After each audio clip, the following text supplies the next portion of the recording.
There's a coffee shop within 5 miles of where you're reading this, probably less. By 2026, there are over 38,000 Starbucks locations on Earth.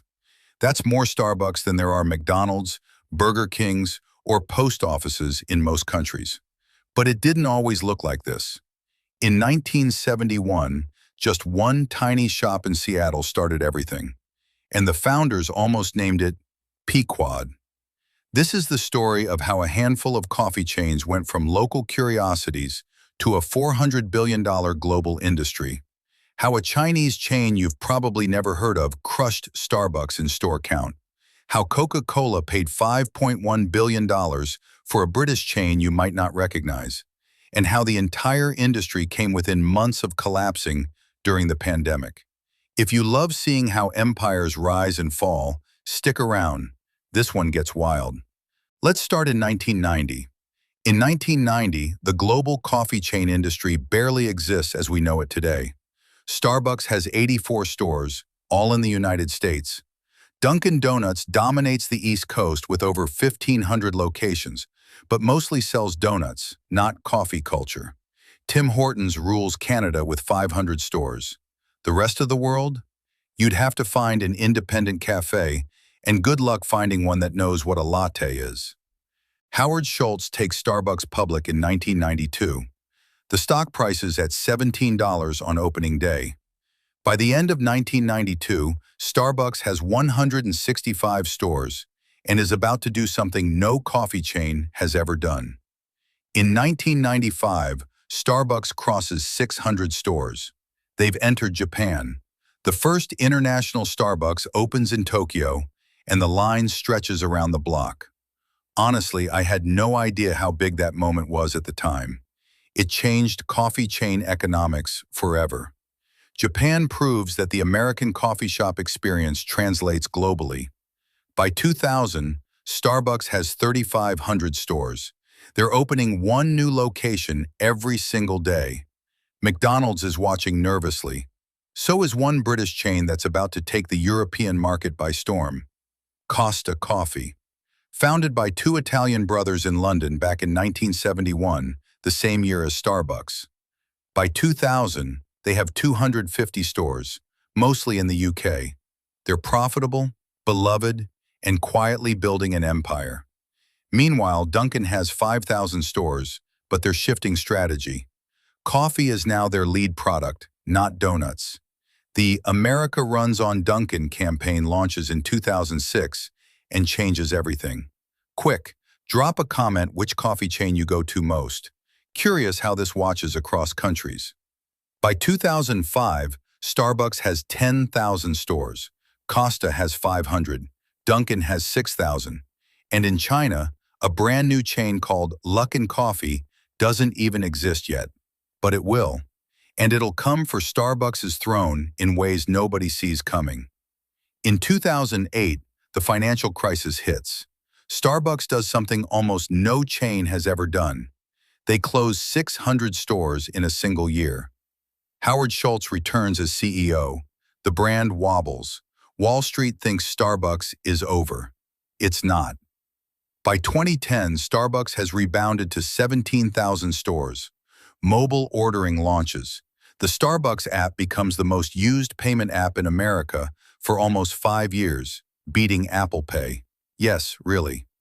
Tim Hortons goes public on the New York Stock Exchange. Burger King's parent company will eventually buy them for $12.5 billion in 2014. And in 2017, the unthinkable happens. A Chinese entrepreneur named Lu Zhengyao launches Luckin Coffee in Beijing. By the end of 2018, they have 2,000 stores. By the end of 2019, they have 4,500 stores, more locations in China than Starbucks itself. Luckin's strategy is brutal. App-only ordering, no seating, prices 30% below Starbucks, and aggressive subsidies funded by venture capital. Then in 2020, the world stops. The pandemic hits the coffee industry harder than almost any other sector. Starbucks loses $3.1 billion in revenue in a single quarter.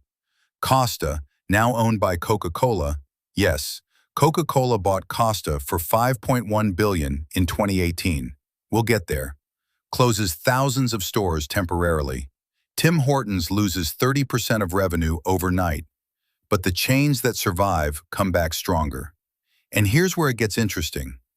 While Starbucks was closing stores during COVID, a different Chinese chain you've definitely never heard of was opening hundreds of new locations every month. Mixue Ice Cream and Tea. Founded by two brothers in Henan Province in 1997, originally selling shaved ice. By 2020, they have 10,000 stores. By 2023, 27,000. By 2026, over 38,000. And they just overtook Starbucks in total store count. Let me say that again. A Chinese chain selling $1 bubble tea has more locations than Starbucks, globally. The story barely got coverage in the West, but the story of coffee chains in the 2020s isn't just about Mixue. In 2020, Luckin Coffee is caught fabricating $310 million in fake sales. The stock crashes 80%. They get delisted from NASDAQ. Most analysts assume Luckin is dead. Wrong. Luckin restructures, refocuses on profitability instead of growth at all costs. By 2023, they have 10,000 stores in China, bypassing Starbucks China for the first time. By 2026, Luckin has 22,000 stores. They are the largest coffee chain in China by a wide margin. Starbucks fights back. They opened 700 new stores in China in 2024 alone. They invest $1.5 billion in roasting facilities. They negotiate a strategic partnership with Alibaba. It doesn't work. Luckin keeps growing. Mixue keeps growing.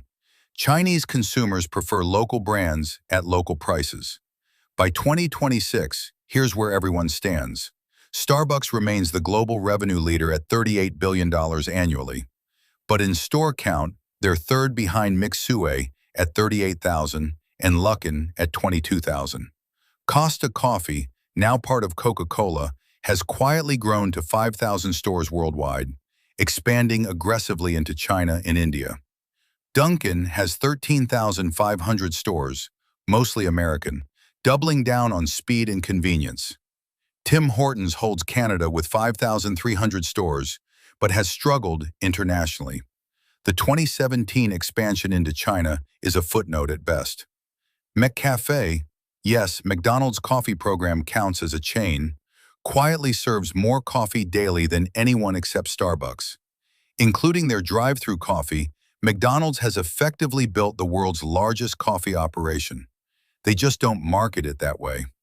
There's a German chain you've never heard of called Chibo, with 3,200 stores across Europe. Most Americans have never seen one. There's a Korean chain called Edea Coffee, with 4,100 stores, almost entirely in South Korea. They quietly outnumber Starbucks Korea by 4-1.